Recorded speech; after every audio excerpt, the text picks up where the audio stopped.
ಕುಲ್ಲಂ Rama romance ಪ್ರಕರಣಕ್ಕೆ ಸಂಬಂಧಪಟ್ಟಂತೆ ರಾಮಚಂದ್ರನ ಕೆಲಸಕ್ಕೆ ಮಧು ಕುತ್ತು ತಂದಿದೆ.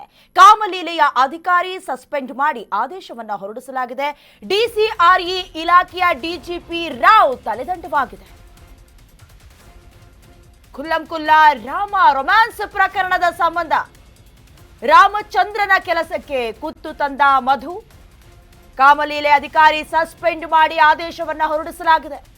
ಡಿಎಸ್ಆರ್ಇ ಇಲಾಖೆಯ ಡಿಜಿಪಿ ರಾವ್ ತಲೆದಂಡವಾಗಿದೆ. ಈಗಾಗಲೇ ರಾಜ್ಯ ಸರ್ಕಾರ ಸಸ್ಪೆಂಡ್ ಮಾಡಿ ಆದೇಶವನ್ನ ಹೊರಡಿಸಿದೆ. ಕೇವಲ ವಿಡಿಯೋ ಮಾತ್ರ ಅಲ್ಲ, ಆಡಿಯೋ ಕೂಡ ವೈರಲ್ ಆಗಿದೆ. ಇದ್ರ ಬೆನ್ನಲ್ಲೇ ಮನೆ ಕಳಿಸಿದ್ದಾರೆ ರಾವ್ಗೆ ಮನೆಗೆ ಹೋಗ್ಬಿಡಪ್ಪ ಅಂತ ರಾಜ್ಯ ಸರ್ಕಾರ ಆದೇಶ ಹೊರಡಿಸಿದೆ. ವಿಶೇಷ ಅಧಿವೇಶನವನ್ನ ಕೂಡ ಕೈ ಸರ್ಕಾರ ಈಗಾಗಲೇ ಕರೆದಿದೆ. ಈ ವಿಚಾರದ ಸಂಬಂಧ ಚರ್ಚೆ ಆಗುತ್ತೆ. ಜೊತೆಗೆ ವಿಪಕ್ಷಗಳು ದಾಳಿ ಮಾಡ್ತವೆ. ಇದೆಲ್ಲ ಅವ್ರಿಗೆ ಸಿಕ್ಕಿರುವಂತ ಬ್ರಹ್ಮಾಸ್ತ್ರ. ಹಾಗಾಗಿ ಅದನ್ನು ತಪ್ಪಿಸ್ಕೊಳ್ಬೇಕು.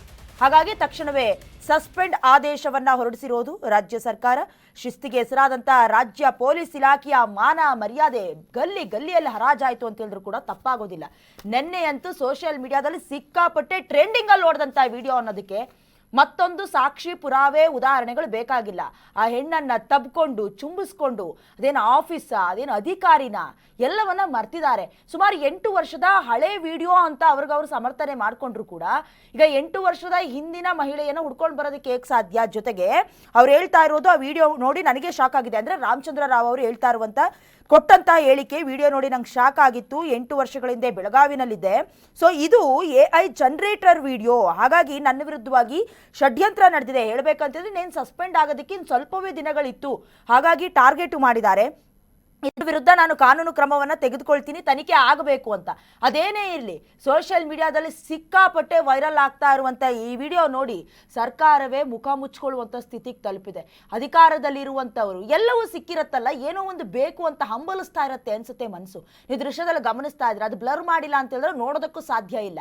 ಎಂತ ವೆಬ್ಸೈಟ್ಗಳಲ್ಲಿ ಸಿಗುವಂತ ವಿಡಿಯೋಗಳು ಈಗ ಸೋಷಿಯಲ್ ಮೀಡಿಯಾಗಳಲ್ಲಿ ವೈರಲ್ ಆಗ್ತಿದೆ ಅಂತ ಹೇಳಿದ್ರೆ ಕಾನೂನಿನ ಸುವ್ಯವಸ್ಥೆ ಎಲ್ಲಿಗೆ ಬಂತು? ಅಧಿಕಾರವನ್ನ ಇಟ್ಕೊಂಡಂತವ್ರು ಅಧಿಕಾರವನ್ನ ಹೇಗೆ ದುರುಪಯೋಗ ಪಡಿಸ್ಕೊಳ್ತಿದ್ದಾರೆ ನೋಡಿ. ಇವರೆಲ್ಲ ನ್ಯಾಯ ಹೇಳೋರು, ಬೇರೆಯವ್ರಿಗೆ ತಪ್ಪಾಗಿದೆ ಅಂತ ಅರೆಸ್ಟ್ ಮಾಡ್ಕೊಂಡು ಬಂದು ಬುದ್ಧಿ ಹೇಳೋರು. ಇವ್ರು ಮಾಡ್ತಾ ಇರೋದೇನು ಮಣ್ಣು ತಿನ್ನೋ ಕೆಲಸ. ಇದೆಲ್ಲವೂ ಕೂಡ ಈಗ ರಾಜ್ಯ ಸರ್ಕಾರದ ಕೆಂಗಣ್ಣಿಗೆ ಕಾರಣವಾಗಿದೆ. ಸಸ್ಪೆಂಡ್ ಮಾಡಿದ್ದಾರೆ. ಹೇಳ್ಬೇಕಂತ ಹೇಳಿದ್ರೆ ಅಜ್ಞಾತವಾಸ ಕೊಟ್ಟೋಗಿದ್ದಾರೆ. ಡಿಜಿಪಿ ಇಲ್ಲ ಇವಾಗ. ಅದಕ್ಕೆ ರಾಮಚಂದ್ರ ರಾವ್ ಅವರು ತಲೆಮರೆಸ್ಕೊಂಡು ಹೋಗಿದ್ದಾರೆ, ಸ್ವಿಚ್ ಆಫ್ ಮಾಡ್ಕೊಂಡಿದ್ದಾರೆ. ಸಂಬಂಧಪಟ್ಟಂತೆ ಗೃಹ ಸಚಿವರಾದಂಥ ಡಾಕ್ಟರ್ ಜಿ ಪರಮೇಶ್ವರ್ ಅವರು ಕೂಡ ಮಾತನಾಡಬೇಕು ಅನ್ನುವಂಥ ಹೇಳಿಕೆ ಕೊಟ್ಟಿದ್ರು. ಬಟ್ ಸಿಗಲೇ ಇಲ್ಲ. ಯಾವ ಮುಖ ಒತ್ಕೊಂಡು ಸಿಗೋದಕ್ಕೆ ಸಾಧ್ಯ? ಕಾನೂನು ಕ್ರಮವಾಗಿ ಹೋರಾಡ್ತೀನಿ ಅಂತ ಹೇಳಿದ್ರೆ ಏನೇನು ಕಾನೂನು ಕ್ರಮ?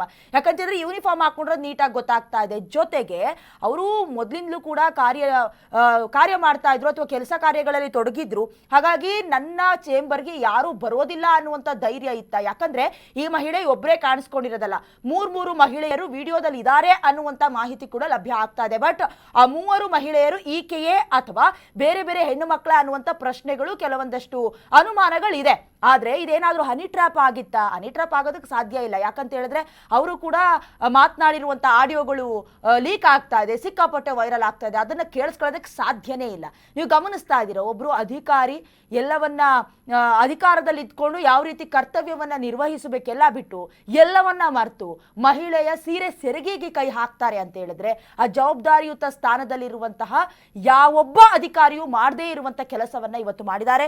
ಸಂಬಂಧಪಟ್ಟಂತೆ ವಿಡಿಯೋ ಆಡಿಯೋ ಎಲ್ಲವೂ ಕೂಡ ವೈರಲ್ ಆದ ಬೆನ್ನಲ್ಲೇ ಮನೆ ಕಳಿಸುವಂತ ಕೆಲಸ ಆಗಿದೆ. ವಿಶೇಷ ಅಧಿವೇಶನ ಕರೆದಿದ್ದಾರೆ.